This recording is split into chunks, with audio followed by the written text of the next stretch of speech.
Glória a Deus. Louvado e exaltado seja o nosso Deus. Amém, queridos? Que festa linda, que bênção. Aleluia. Nós queremos saudar a igreja do Senhor com a graça e a paz do Senhor Jesus. Amém? Amém. Queremos também saudar aqueles que estão nos visitando, os nossos convidados, os nossos amigos, irmãos de outras congregações que estão conosco nessa noite. Que Deus os abençoe.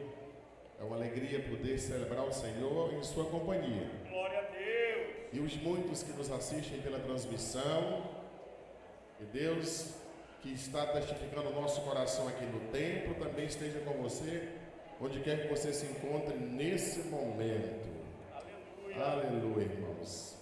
Eu sei que nós ainda temos muito até o próximo domingo, de tantas coisas que Deus preparou e vai usar essa juventude linda, maravilhosa, mas já nos dá muito orgulho de ver a dedicação, o esforço de vocês e como o Senhor tem operado. Glória a Deus por isso. Ontem à noite nós tivemos numa celebração de casamento do Maxwell e da Sara. Acenda aí, ó, aquele casal bonito ali na galeria, né? Deus abençoe. Estivemos ali num momento realmente muito especial para eles e para os familiares e amigos. Hoje pela manhã nós tivemos também um encontro muito abençoado lá no Parque das Águas, promovido pela nossa escola bíblica dominical. E aí tivemos um momento de comunhão, um momento realmente muito aconchegante, de distração, e foi muito bom. E é bom que a gente esteja estreitando os laços, nos conhecendo melhor. A comunhão da igreja é uma coisa realmente muito edificante. Glória a Deus por isso. Hoje eu fiquei com a incumbência de trazer a palavra, porque durante toda a semana nós teremos preletores, preletoras convidados para estarem conosco aqui, edificando a igreja do Senhor. Mas hoje eles me deram a honra de estar ministrando a palavra, e eu sei que esse texto vai ser muito trabalhado esses dias. Deus vai usar os seus servos e servas para abordar essa passagem bíblica por vários ângulos. Mas mesmo sentado como a igreja está, eu vou repetir apenas o versículo 6 do capítulo 25 de Mateus, que diz: à meia-noite ouviu-se um grito, o noivo se aproxima, saiam para encontrá-lo. Foi lindamente encenado aqui pelas meninas da coreografia. O noivo vem. Curva sua cabeça mais uma vez. Vamos orar ao Senhor, aquietar o nosso coração, pedindo discernimento de Deus para tudo que vamos ouvir aqui nessa noite. Vamos diminuir a movimentação ao máximo, deixar a nossa mente, o nosso coração totalmente livre para o Espírito Santo de Deus falar, ministrar.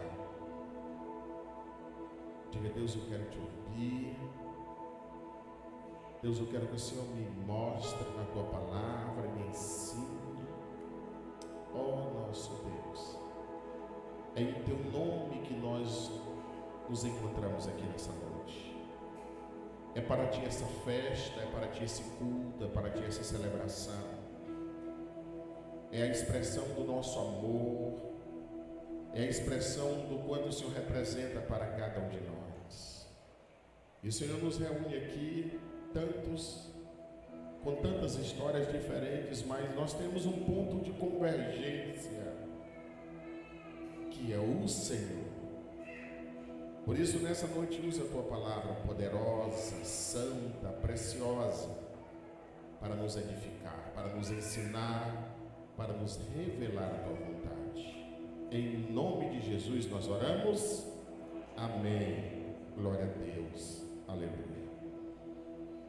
Queridos, quando Jesus contou a parábola das 10 virgens, que é a parábola que dá base ao tema desta conferência, Jesus estava alertando para a sua vinda, para a sua volta, na verdade. Ele estava querendo deixar a igreja, os seus discípulos alertas. Jesus, quando esteve aqui na terra, ele esteve aqui para cumprir algumas missões dadas por Deus e cumpriu cada uma delas com perfeição. A primeira missão que Jesus veio cumprir aqui na terra, ele veio anunciar salvação aos homens. Glória a Deus por isso. A Bíblia diz que a humanidade estava irremediavelmente perdida. As pessoas andavam desgarradas, como ovelhas que não tinham pastor, não havia esperança para a humanidade. Deus enviou Jesus para trazer salvação aos homens, para dizer que aquele que estava perdido, ele pode ser encontrado pelo Senhor. Mas Jesus também veio ao mundo trazer o evangelho de boas novas. A palavra evangelho é boas novas, e ele veio trazer boas novas, uma palavra de esperança aos homens.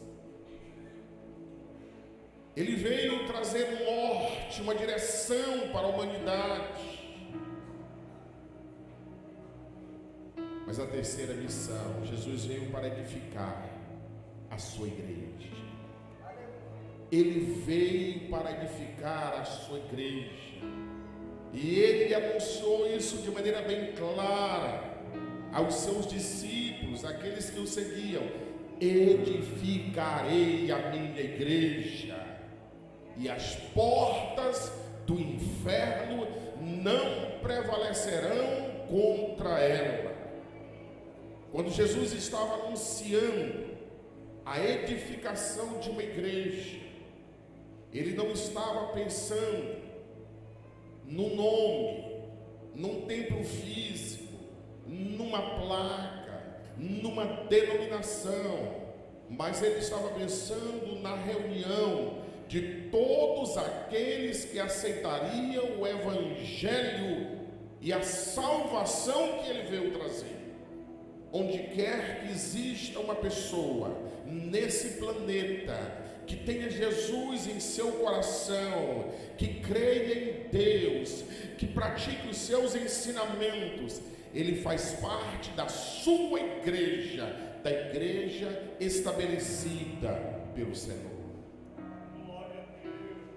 Jesus tem uma relação com a sua igreja visceral, uma relação profunda. Essa relação é tão forte, é tão profunda, é tão difícil de explicar a relação entre Cristo e a sua igreja, que o Senhor faz uma analogia. Ele compara com a relação conjugal. Ele compara com a relação entre o noivo e a noiva.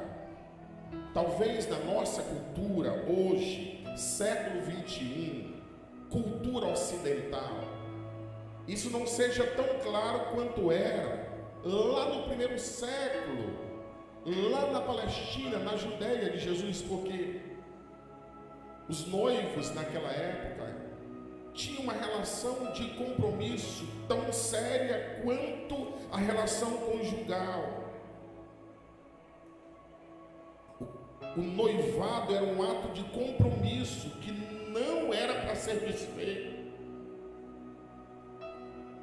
Ainda não estavam morando juntos, mas tinha um compromisso de fidelidade, de lealdade, de respeito, de cumplicidade. O noivado era apenas aquela fase onde eles estavam se preparando para as bodas. para a grande festa. Quando então se daria o casamento?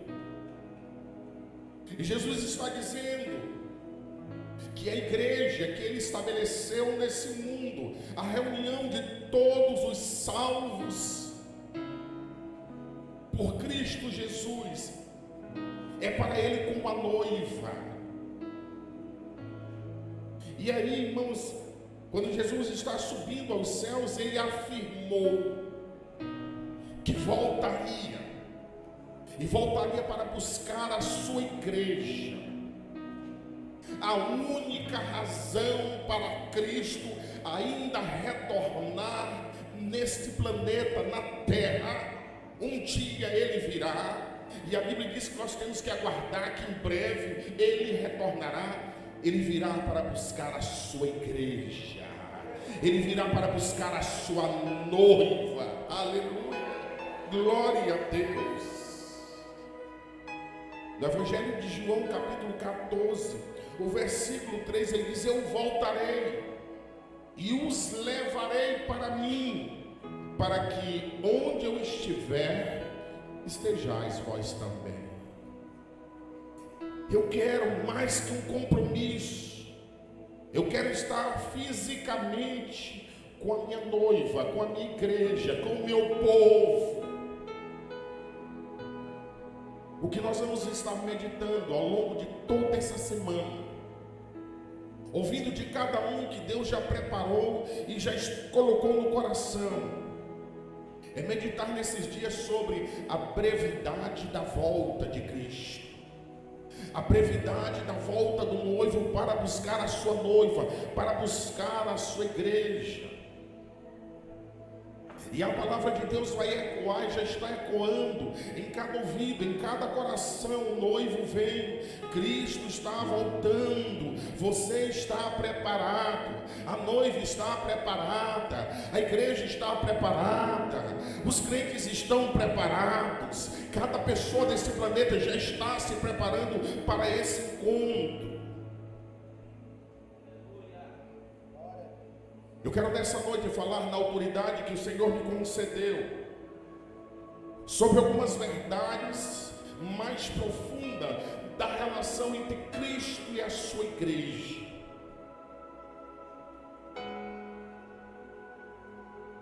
A Bíblia diz, irmãos, que Deus formou esse planeta e todas as coisas que aqui Ele colocou, Deus reconheceu que eram boas.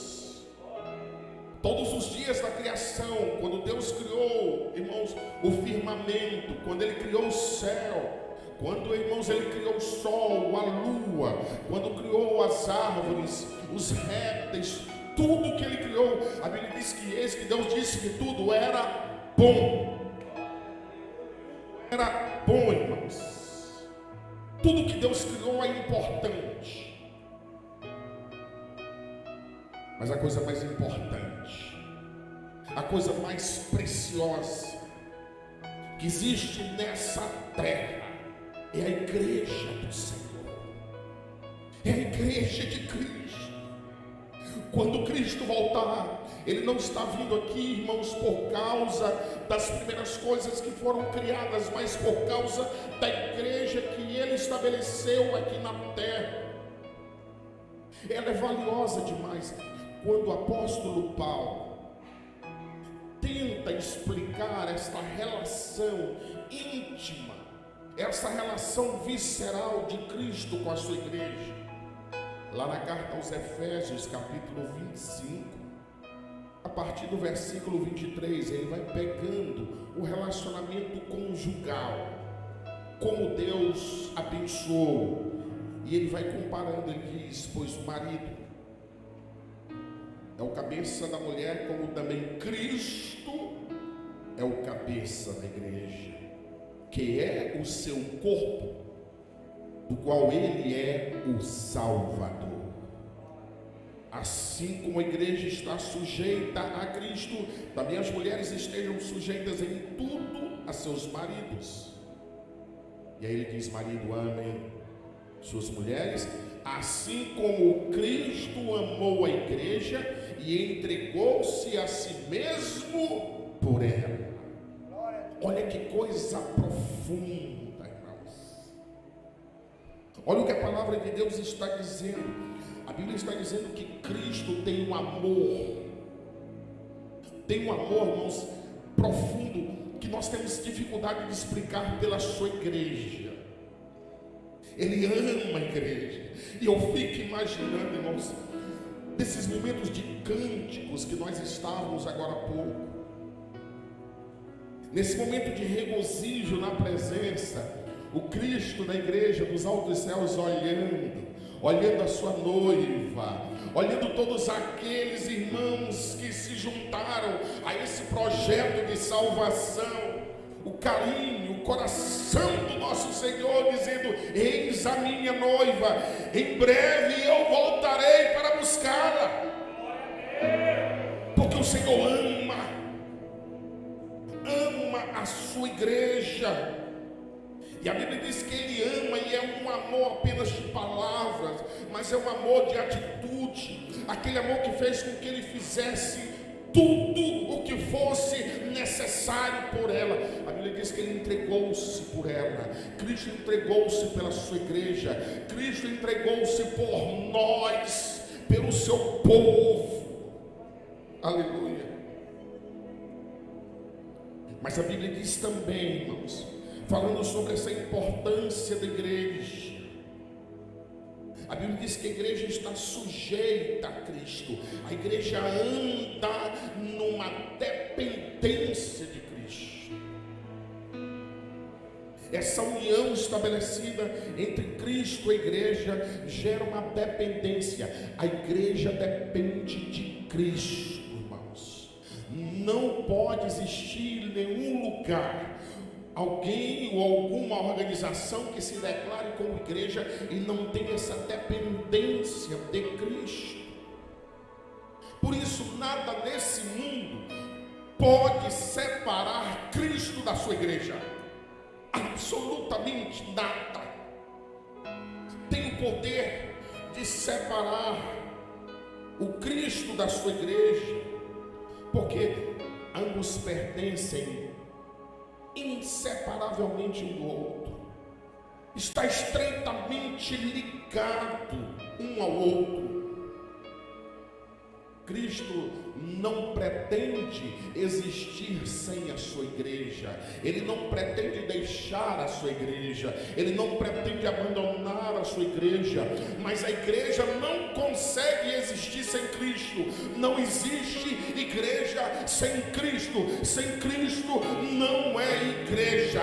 A igreja é cristocêntrica. A igreja é Cristo no centro. A igreja respira Cristo. A Bíblia diz que a igreja é o corpo de Cristo. Aleluia, glória a Deus. Cristo é o cabeça da igreja. Não pode existir um corpo sem cabeça. Por isso não pode existir uma igreja sem Cristo. Por isso não pode existir alguém que se declare crente e não esteja sujeito a Cristo, e não tenha amor a Cristo, e não obedeça os ensinamentos de Cristo. Não existe crente acéfalo.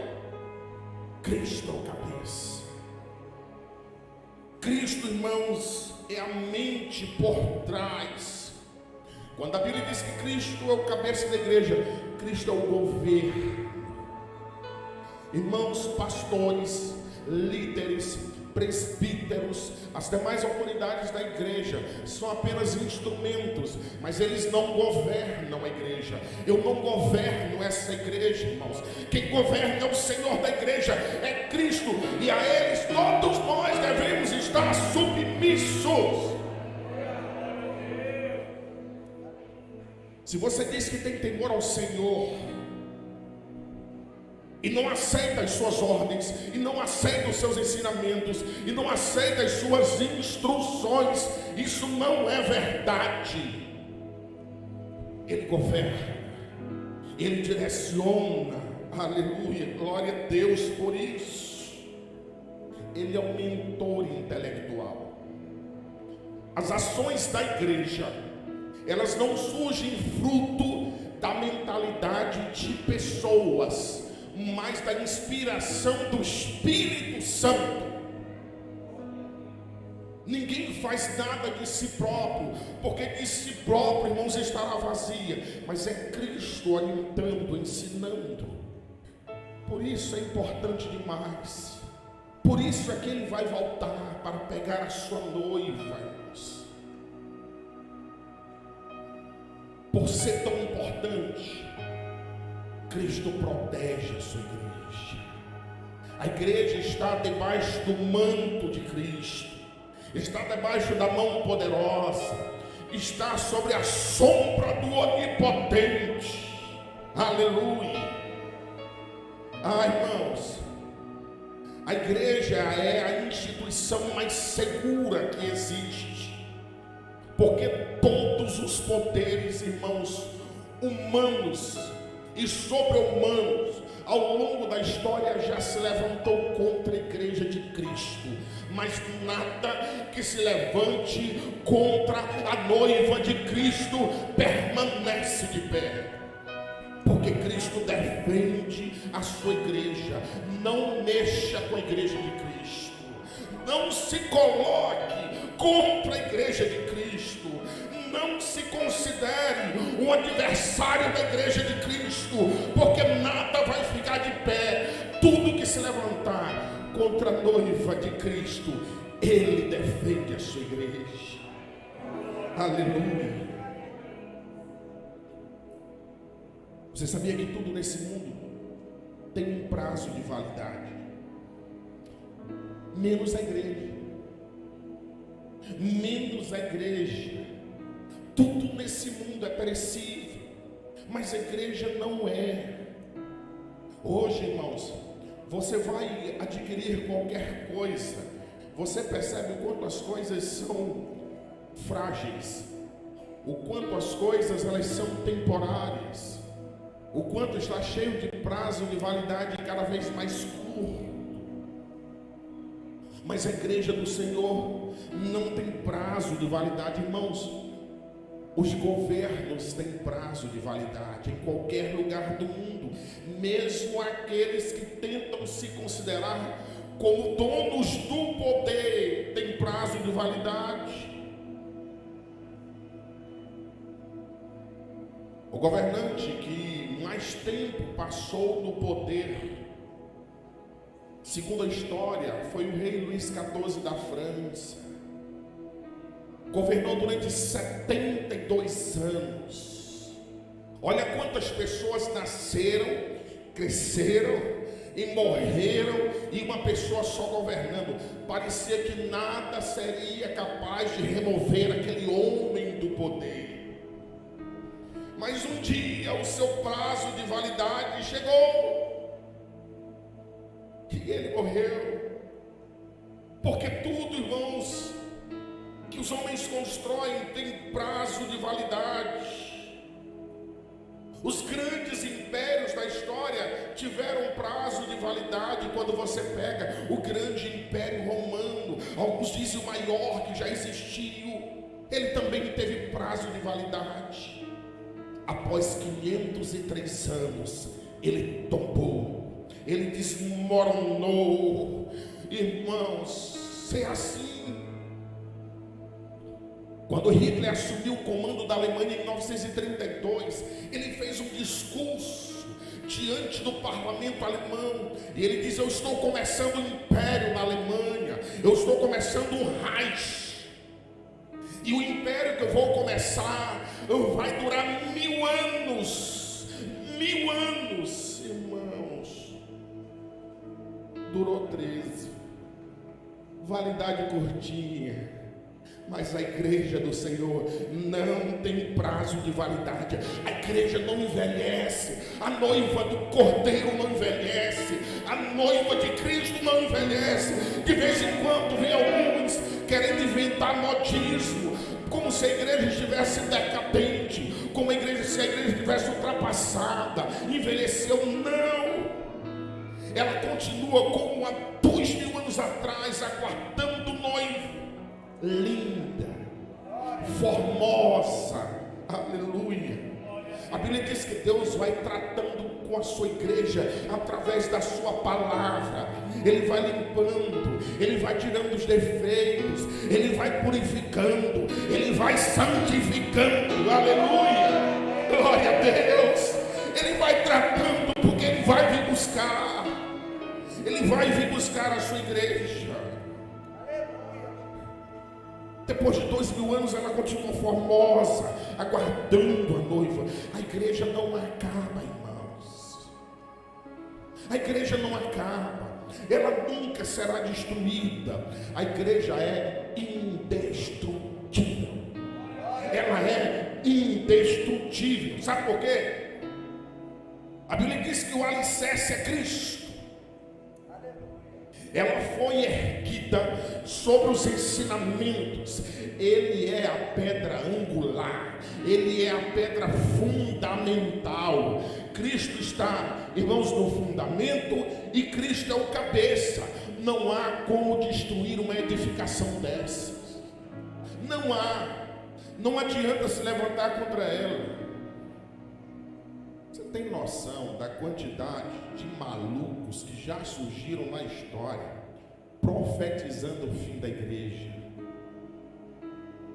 Irmãos, se essas profecias, se esses que dizem que a igreja está se acabando, tivesse um pouco de verdade, nós não estaríamos aqui, irmãos. Mas sabe, nada, absolutamente nada, esse tipo de profecia nunca se cumprirá. Pastor, mas a terra vai acabar. A Bíblia diz que ela será destruída com fogo, mas a igreja continuará existindo, irmãos.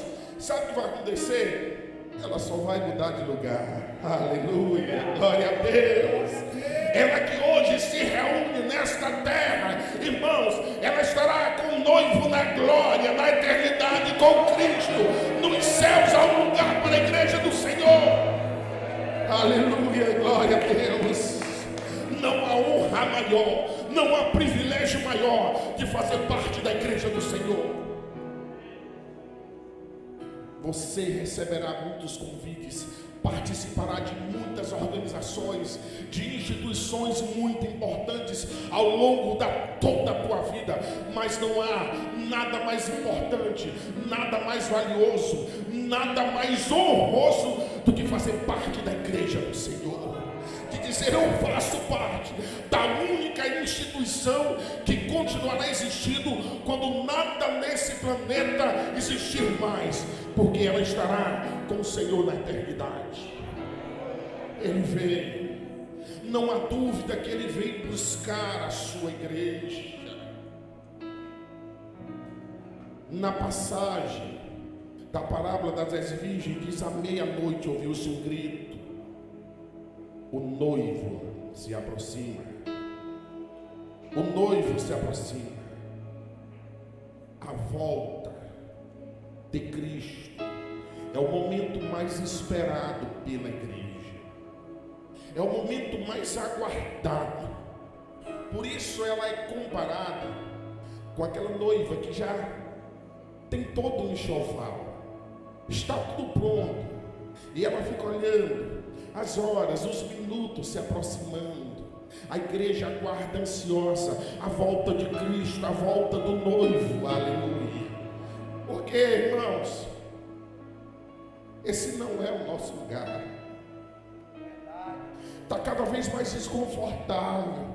A Bíblia diz que nós somos forasteiros aqui, que nós somos peregrinos aqui. Está cada vez mais difícil de viver aqui. Está cada vez mais difícil de entender esse mundo louco. O nosso DNA não é daqui, é do céu. Aleluia. Nossa cidadania não é terrena, é celestial. A nossa vocação, irmãos, não é crescer aqui, é crescer lá. Por isso há um clamor: Maranata, vem, ora vem, Senhor Jesus. E a Bíblia diz que a qualquer hora, irmãos, a qualquer hora Ele pode voltar, a qualquer hora Ele virá para buscar a sua igreja. Aleluia. E nós precisamos estar preparados. E nós precisamos estar preparados. Nós precisamos ter muito cuidado com isso. A parábola diz à meia-noite. Você já atentou para esse detalhe? Foi à meia-noite. Mas não havia celebração de casamento à meia-noite. Significa dizer que o noivo chegou, irmãos, quando ninguém imaginava que ele chegaria. Significa dizer que a vinda do Senhor será de maneira surpreendente.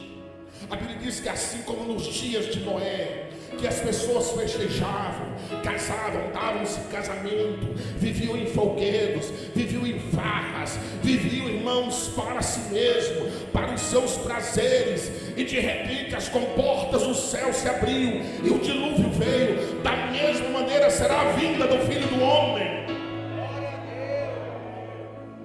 Nós não podemos ser pegos de surpresa, porque nós temos a palavra, nós conhecemos os ensinamentos, nós temos sido alertados o tempo todo. Esteja preparado.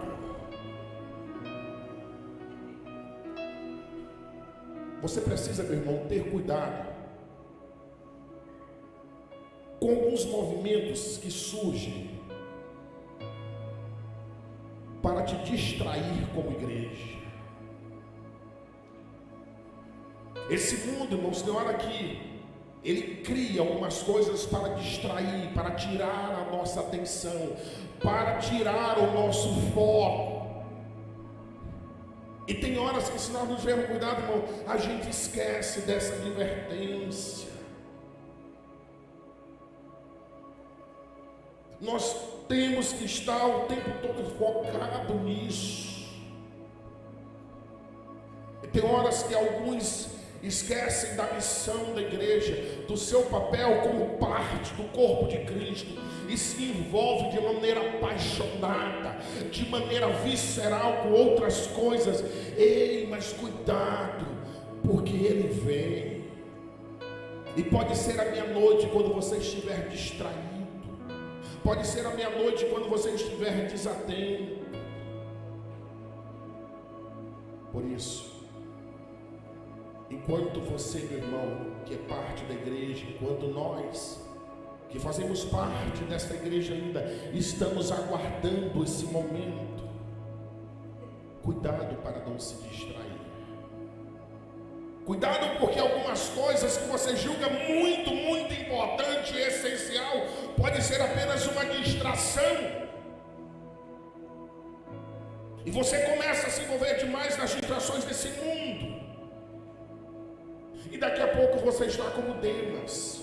Paulo diz: Demas se envolveu tanto com as coisas do mundo, que abandonou a missão, que abandonou o caminho, que abandonou o alvo estabelecido pelo Senhor. Cuidado com as tuas distrações. Cuidado para não dormir. Cuidado para não dormir, irmãos. Alguns às vezes estão enfadados do Evangelho.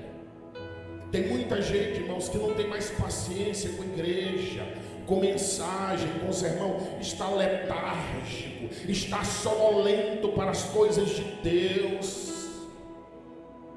Está como Eutico, aquele jovem que Paulo estava pregando, e Eutico estava lá no limite entre a igreja e o mundo. Eutico está, segundo ele, participando da igreja, mas ele não está envolvido, ele não está no meio, ele não é uma parte, irmãos, atuante. Eutico chega para as reuniões da igreja, ele fica na janela.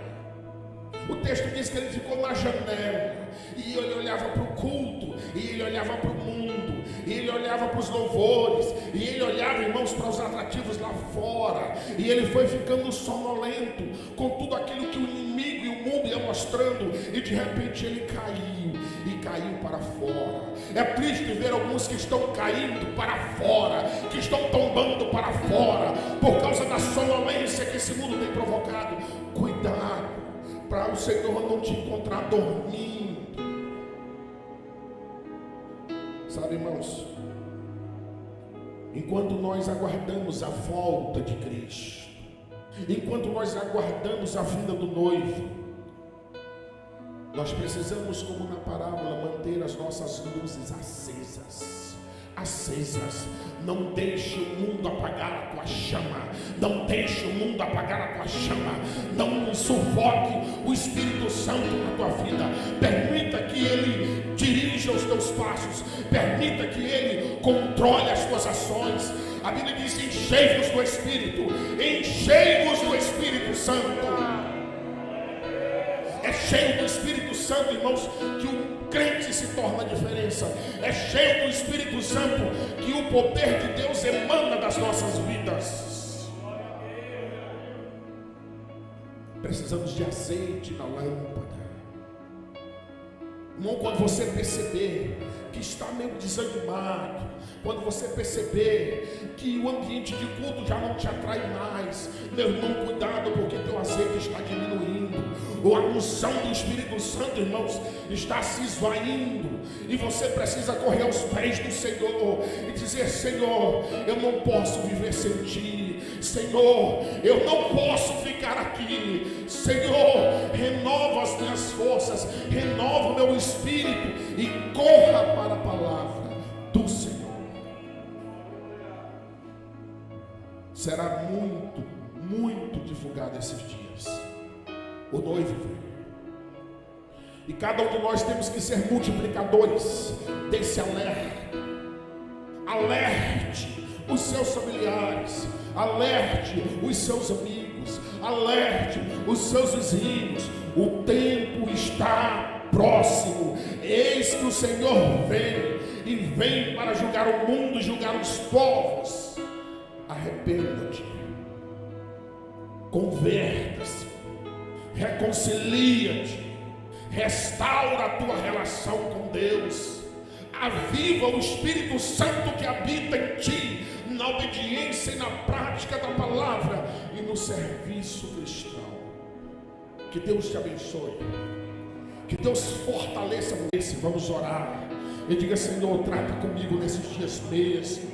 Quebra as estruturas de resistência. Eu não quero frieza espiritual na minha vida. Eu não quero apatia. Eu não quero indiferença. Eu quero alegria no meu coração. Eu quero, Deus, nesses dias falar mais do Teu Evangelho Santo. Eu quero nesses dias me limpar mais através da Tua palavra. Glória a Deus, glória a Deus, glória a Deus, nosso Deus e nosso Pai. Senhor, que dia marcante. Que dia marcante, porque o Teu Espírito Santo habita nessas vidas, porque a glória encheu este lugar, aleluia, porque nós testemunhamos o Teu poder, porque o Senhor, ó Deus, foi intenso naquilo que falou, e essa palavra está ardendo no nosso coração e na nossa mente. Ó Senhor, quantas vidas serão impactadas nesses próximos dias? Quanto, Senhor? Quantas renovações de votos, renovações de compromissos, ó Deus. Quantos dons adormecidos serão novamente, ó Deus, utilizados para a edificação da Tua igreja. Quantas pessoas frias espiritualmente serão aquecidas pelo Teu poder, pela chama da Tua palavra. Quantos afastados serão reconciliados contigo. Quantas almas que estão clamando porque estão subjugadas pelo inimigo, ó Deus, virão a Ti porque não resistirão. Ó Deus, aqueles que têm te resistido, aqueles que têm se agarrado em desculpas, aqueles que estão cegos, ó Deus, por esse mundo, nesses dias, Senhor, ó Deus, a Tua palavra santa e poderosa vai quebrando esses grilhões, tirando as escamas dos olhos e fazendo com que eles vejam a maravilhosa graça do Evangelho. Nós confiamos, ó Deus, em tudo aquilo que o Senhor preparou para nós, e vamos receber integralmente tudo, tudo, tudo. Nesse momento, nós gostaríamos de dar a oportunidade, porque o Senhor assim nos ensinou, de que se alguém que está conosco aqui nessa noite sentir o poder do Espírito Santo, um incômodo do céu, para dizer: meu filho, para de resistir. Quantas vezes eu tenho te atraído a mim, quantas vezes eu tenho falado contigo, quantas vezes você tem se escondido atrás de desculpas, mas você sabe que não há sentido em continuar vivendo longe, ou descompromissado, ou apenas como alguém que admira, mas não faz parte. Nessa noite, dá-me o teu coração. Nessa noite, faça uma aliança comigo. Há alguém nessa noite que sentiu um desejo de se reconciliar com Cristo, ou alguém que sentiu um desejo de aceitar Jesus como Salvador. Nós queremos abençoar a tua vida. Nós queremos te receber no altar do Senhor. Há alguém para Jesus nessa noite?